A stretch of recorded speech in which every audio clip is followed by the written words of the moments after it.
Northeast China's Heilongjiang province launched a special train on Saturday carrying more than 400 farmers from Suihua City to the Sanjiang Plain, a major grain producing base in the country, to boost the spring farming.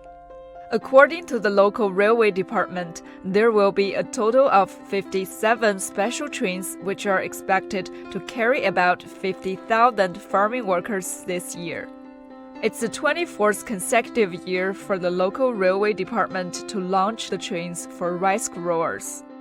坐这趟车上四川太阳去15年了，干20多天儿。